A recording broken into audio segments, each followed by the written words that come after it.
Hello, Facebook. It's been a while since I've posted. I've kind of went offline for a while with some of the media stuff. I'm still looking at things, but not doing as much posting. I just decided I wasn't going to get involved in all of the conflicts of people misinterpreting what's been posted and said. So I'm kind of investing my time into some other things right now. Today I just felt like very strongly as I was looking at some notes and getting ready to travel again into out on the road again, be in Delaware next week, and the following week then I'll be in Ohio and then back, and that'll be the end of the traveling for the year. We will be getting ready for another conference called The Revealing Again in January. The last conference we were almost completely full, and I'll be posting those dates. It's something you won't want to miss. It's basically about a 48-hour block of time that we just are in a free flow with God. And seems to be what people are really needing in this hour. But today I wanted to talk about integrity in your prayer life. Our nation is setting today with a tremendous amount of people locked in prayer for the heart of the nation, in prayer for different aspects of the election and different overcoming different things in cities and all these things. And I wanted to talk about integrity in your prayer life and what does it really mean. The best example is Psalms 26. In Psalms 26, David came to the Lord and opened up the prayer. In 26, 1 through 3, it says, "Judge me, O Lord, for I have walked in my integrity. I have trusted also in the Lord, therefore shall I not slide. Examine me, O Lord, and prove me. Try my reins and my heart, for thy loving kindness is before my eyes, and I have walked in thy truth." So David starts out talking about the fact that he was in a place of integrity, and before he even went any further in this psalm, he asked God to judge him, and he asked God to take a look at his life and see that he had walked in integrity and he was walking in truth. And for us to have an effective prayer life, especially in this time and season of the earth, we have got to have an integrity in our own personal lives before we start confronting things of evil and demonic forces that are opposing. When we have that kind of confidence, and David says it in Psalms 26 here, he says that he would not be a partaker of the judgment that was coming upon those that were setting as evil. And the psalm basically kind of goes like this in an outline. He invites God for a divine examination of his life. And then he asks God for a divine examination of his actions. Then he goes into confession of where he feels he stands before God in his innocence. And then in his integrity in the midst of the negativity surrounding his life and in the people surrounding him in the nation. Then he talks about his integrity while he is positioned positively regarding his life with God. Then he goes into the rest of the psalm. And so I wonder how many times do we actually come and we say, prepare your heart to pray or prepare your heart for this meeting, but do we actually have that kind of boldness and confidence that we could come to God and say, examine me, judge me, look at my own personal life, look at what I have done with my life and where I'm going, and see where I'm at. And he was very bold about it to say, judge me, God. Take a look at my life and see what my life is doing. So a little further in the psalm, in Psalm 26 here, he talks about the fact of he's focused on God's loving kindness. He's focused on God's faithfulness, his goodness. He's not focused on what the enemy is doing. He's focused on who God is and how God would react in circumstance and situation. In Psalms 26, 4 through 8, he says, I have not sat with vain persons, neither will I go in with dissemblers. I have hated the congregation of evildoers. I will not sit with the wicked. I will wash my hands in innocence. I will compass thy altar. And he starts talking about publishing with the voice of thanksgiving. He's starting to identify. He says, I'm identifying not with the evil that I'm praying into. I'm identifying with the worshipers and the goodness of God. I think many times we get focused on the evil and not focused on the answer, or not staying focused on God himself. And so he said, I've not been with those that are vain, meaning empty or having nothingness, and I'm isolating myself from the dissembler, which means those that conceal and hide and try to keep things secret. But he says, I'm basically setting in the place of innocence. And he says, I've washed my hands. And he openly declares that he washed his hands. And public hand washing was a declaration of your innocence. You can see that in Deuteronomy 21:6. And innocence means he was free from guilt or free from punishment. In other words, we can't be praying about things that we're partakers of. And I think most of us know that. But I think sometimes we partake of it and even empower evil by us focusing on evil more than focusing on answers. He talks about the fact in verse 7 to publish, to hear, perceive, and understand, and listen to obey. And on down in Psalms 26:9, he says, gather not my soul with sinners, nor my life with bloody men, and whose hand is mischief, and their right hand is full of bribes. But as for me, I will walk in my integrity, redeem me, and be merciful unto me. My foot standeth in an even place in the congregation where I bless thee. So basically he's saying, I understand there's evil around me, but my primary focus is not on the evil. My primary focus is to make sure that my heart is pure, that my life is right, that my hands are clean. But he starts to bring it out, their hand is full of bribes. And that's right now what we see in our nation as a whole. We're seeing a paid off election. We're seeing deception. We're seeing all of these things. He says, whose hands is mischief. So he's approaching, not coming out talking and confronting the evil. He's first examining his own heart.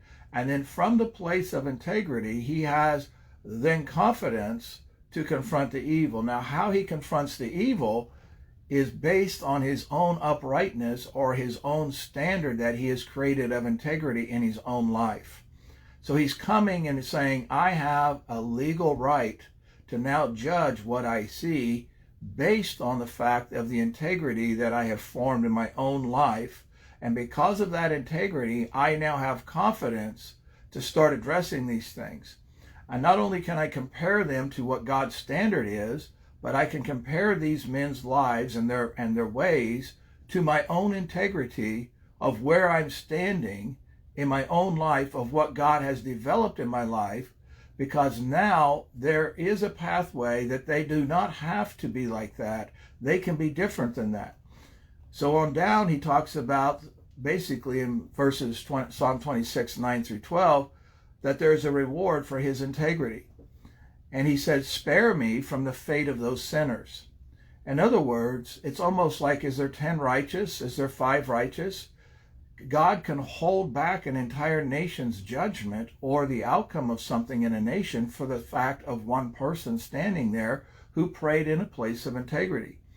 And he says, if swift judgment is coming upon those wicked, he said, let me not be a partaker of that judgment.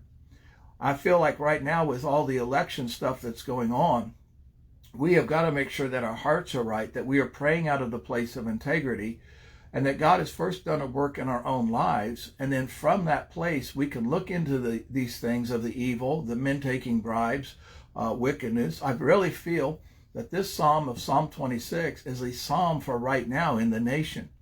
I was dialoguing with someone this morning about also the fact that we need to be praying for Supreme Court Justice Roberts because there's something going on there that's just not how he would normally be voting.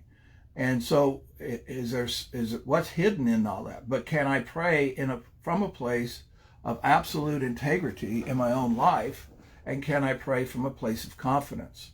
I think a lot of people lack the confidence in their prayer life because they don't feel they're in right standing.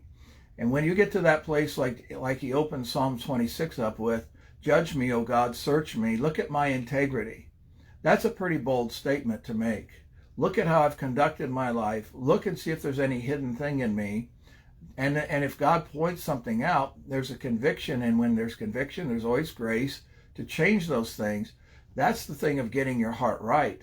Now when you come into God, you have confidence and boldness that you know that God will perform what he has said he would do concerning these things, and he would do it even for the sake of one or two that are walking in a place of integrity. So I love the verse. I love this section of scripture in Psalms 26. And David was very bold, because he basically said, God, I'm inviting you to look at my life, to examine me. And I think this is what we end up doing. We allow God to examine us in our heart, but we don't allow God to examine us in our actions so much. And so it's both the heart and it's the outcome of the actions. And when we do that, then this confidence will come. And as I look at this in its entirety, just trying to kind of wrap up here, because I want to keep these short, I really feel that that integrity and focusing on the Lord instead of focusing on the evil is the key in this hour to seeing us really pray effectively, pray imprecatory prayers, because that's where these things lead us into the next level of praying, of the prayers of imprecation, where we take on the enemies of God as our enemies, and our enemies are God's enemies, and that through imprecatory prayer, that we can remove those enemies. We can ask God to remove them. Even this week, in our prayer time on Wednesday night, which was very legislative prayer, as ecclesia prayer, I was praying against the Federal Reserve and the members of the Federal Reserve, that God would remove them out of their course or out of their office, because they're funding a lot of what we're seeing in this hour. So there's hidden things, but we can't go into those depths and levels of prayer if there isn't the integrity already been built in our heart, and the character for us to sustain those prayers when we walk out of a prayer room, because we have to sustain those things in faith. And if our integrity is not settled, and we just are doing it for the action of prayer and not for the lifestyle, then when we come out, our faith is not holding those things anymore. We could lose our confidence in what we prayed. And sometimes we get caught up in the emotion of a prayer room when we need to be caught up in the what did David say here? He said, I was caught up in your loving kindness. For thy loving kindness is before my eyes, and I have walked in thy truth. Today I pray that you would be able to get caught up into that kind of understanding, that his eyes were always upon the loving kindness of God, and his walk was always based in truth every single day. So that's just a quick thing today. I was just looking at some notes, kind of getting ready for this travel that I'm about to do, and kind of saying, what do I need to say to these different groups of people? Came across this, and I just felt quickened by the Lord to share it here today on Facebook. So God bless you. Pass this around. By the way, the base is going to be doing another Revealing conference in January. We're going to give those dates pretty quickly. We had almost a full house the last time. People came from 9 different states. We actually believe a movement is starting. We felt that in the meeting. Many voiced that independently. Also in the same thing, we have created a base app. You can go to the base Des Moines, Iowa, the base Des Moines, Iowa. You can download the app. Has our calendar, has teaching, YouTube channel. Across the very bottom of it, it has all the resource buttons. And we're getting ready to load podcasts in the next 2 to 3 weeks. There'll be about 120 to 150 teaching podcasts loaded into the base app. You'll also get updates. It has online giving. It has access to the YouTube channel where I have these kinds of videos, to the live Facebook feeds. It'll have to my blog. It's basically a resource tool for people that are following and tracking with us. And so I just really encourage you to download it. We are doing almost nothing by handing out flyers and the old way of doing things. Everything we're doing, we're stepping our game up into a lot more technology. So just God bless you today. Thank you for listening. Pass this around to people if you feel that would encourage them, and walk in integrity and keep your eyes on the loving kindness of God. God bless. Thank you.